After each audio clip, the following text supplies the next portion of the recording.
Assalamualaikum warahmatullahi wabarakatuh. Pertama-tama perkenalkan, nama saya Reni Mutakim dari Prodi Fakultas Teknik Elektro. Dalam video ini saya akan mempresentasikan pengertian sejarah ejaan bahasa Indonesia. Langsung saja untuk mempersingkat waktu, bagian pertama. Sejarah ejaan bahasa Indonesia.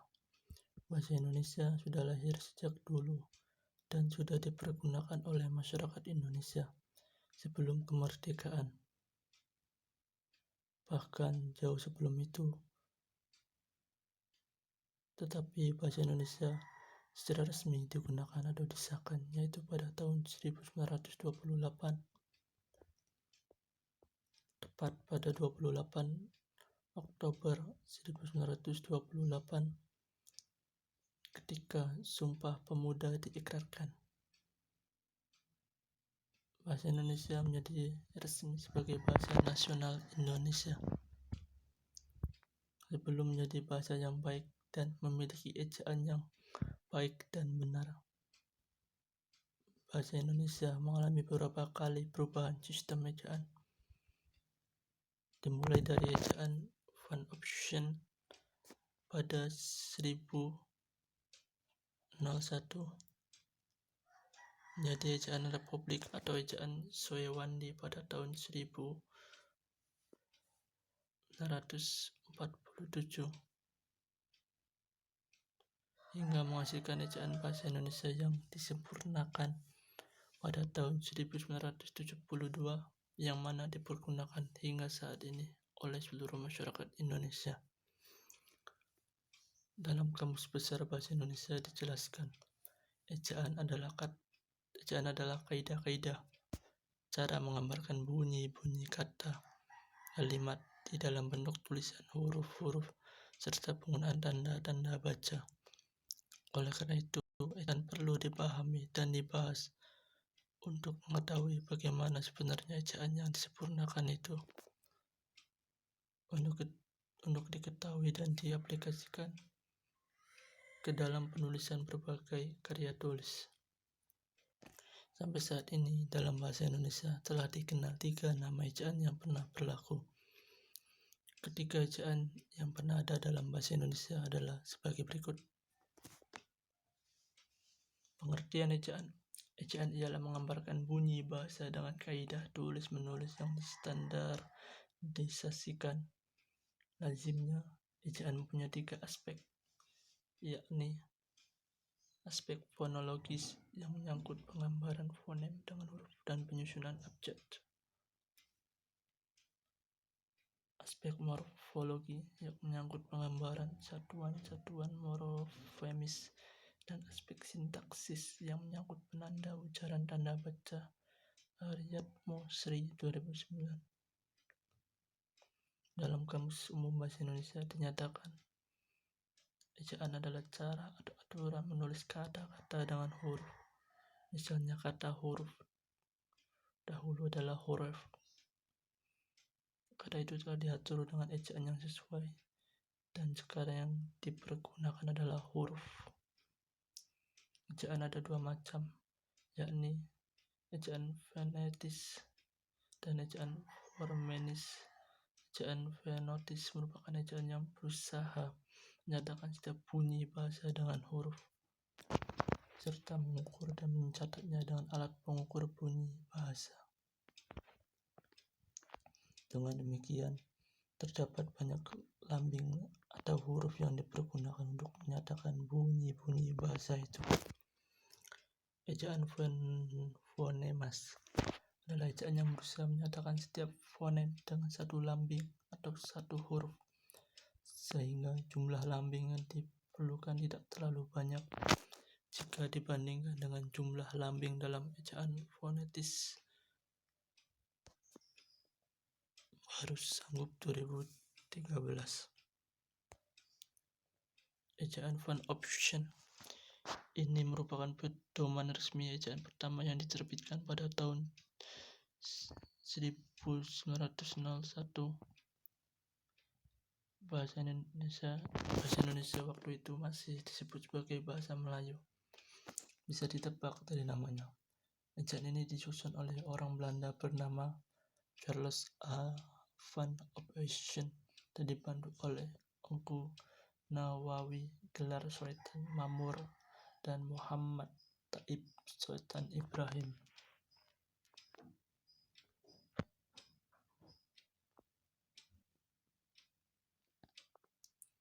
Ejaan Republik atau ejaan Soewandi. Setelah Indonesia merdeka pada tahun 1945, ejaan van Ophuijsen mengalami beberapa perubahan. Keinginan untuk menyempurnakan ejaan van Ophuijsen terdengar dalam Kongres Bahasa Indonesia 1 tahun 1938 di Solo. Kemudian pada tanggal 19 Maret 1947, Mr. Soewandi yang pada saat itu menjabat sebagai Menteri Pengajaran, Pendidikan, dan Kebudayaan Republik Indonesia melalui sebuah putusan Menteri Pengajaran, Pendidikan, dan Kebudayaan 15 April 1947 tentang perubahan ejaan baru, meresmikan ejaan baru yang dikenal dengan nama ejaan Republik yang menggantikan ejaan sebelumnya. Pada Kongres 2 Bahasa Indonesia tahun 1954 di Medan, Profesor Dr. Prijono mengajukan prasarana dasar-dasar ejaan bahasa Indonesia dengan huruf Latin. Isi dasar-dasar tersebut adalah perlunya penyempurnaan kembali ejaan Republik yang sedang dipakai saat itu. Namun, hasil penyempurnaan ejaan Republik ini gagal diresmikan karena terbentur biaya yang besar.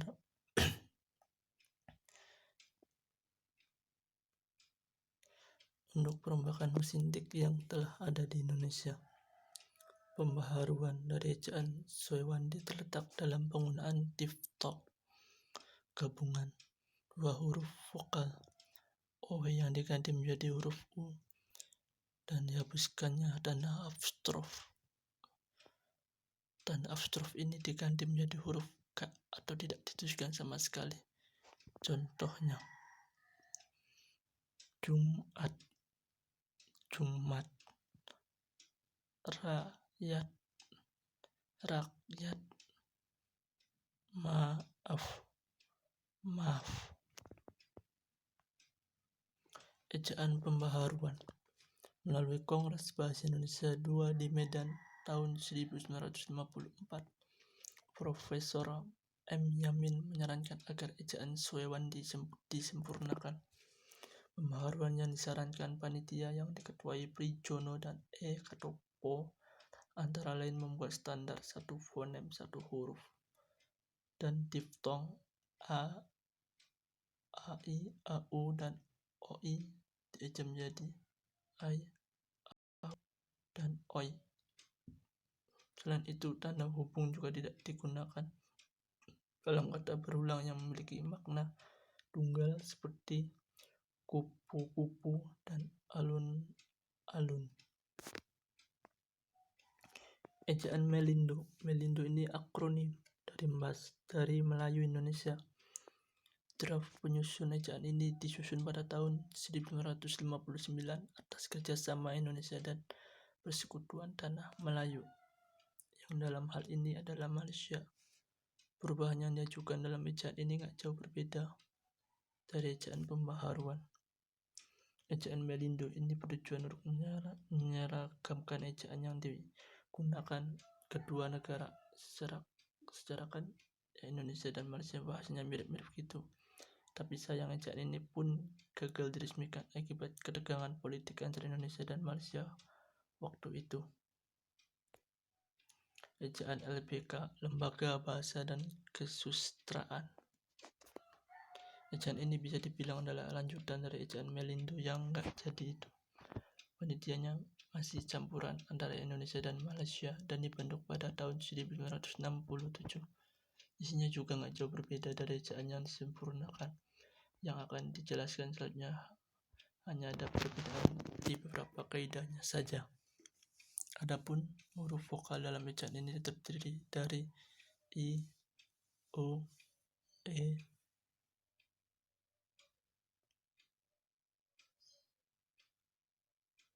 O, A. Dalam ejaan ini, istilah-istilah asing sudah mulai diserap seperti ekstra,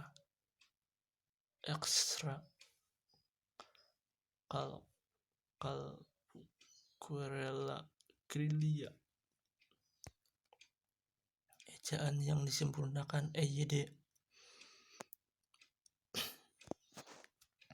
Kamu pasti sudah kenal dengan sama yang namanya EYD. Ejaan ini berlaku sejak tahun 1972 sampai 2015. Di antara deretan mantan ejaan di atas, EYD ini yang paling awet. Juga ejaan ini mengatur secara lengkap tentang kaidah penulisan bahasa Indonesia, antara lain tentang unsur bahasa sarapan, tanda baca, pemakaian kata, pelafalan huruf, penggunaan huruf kapital, dan penggunaan cetak miring. Selain itu, huruf F, V, Q, X, dan Z yang kental dengan unsur bahasa asing resmi menjadi bagian bahasa Indonesia.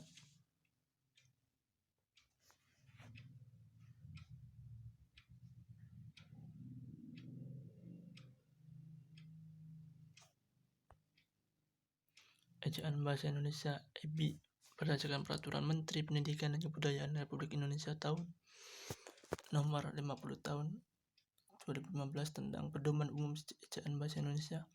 EBI pun resmi berlaku sebagai ejaan baru bahasa Indonesia. Katanya, latar belakang diresmikan ejaan baru ini adalah karena perkembangan pengetahuan, teknologi, dan seni sehingga pemakaian bahasa Indonesia semakin luas. Ejaan ini menyempurnakan EYD terutama dalam hal penambahan diftong, penggunaan huruf kapital, dan cetak tebal. Huruf diftong yang berlaku antara lain A, I, A, U, E, I, O, I. Lafal huruf E menjadi 3 jenis, contohnya seperti pada lafal petak, kena, militer. Penulisan cetak tebal untuk menegaskan bagian tulisan yang sudah ditulis miring, dan bagian-bagian karangan seperti judul, bab, dan subbab. Huruf kapital pada nama julukan seseorang, contohnya Pak Haji Bahrudin, dan elips digunakan dalam kalimat yang tidak selesai dalam dialog. Selain berkembang dalam ejaan, bahasa Indonesia juga mengalami pembaharuan dalam teknologi. Sekarang ini kalian jadi lebih mudah kepoin KBBI dan EBI karena sudah dibuat versi daring. Jadi buat yang masih butuh kejelasan hubungan ini, maksudnya penyelesaian tambahan tentang EBI, bisa meluncur ke EBI daring. Kalian nggak perlu lagi repot-repot pinjam KBBI atau pedoman umum EBI cetak untuk cari ejaan tulisan yang benar. Selesai. Terima kasih. Assalamualaikum warahmatullahi wabarakatuh.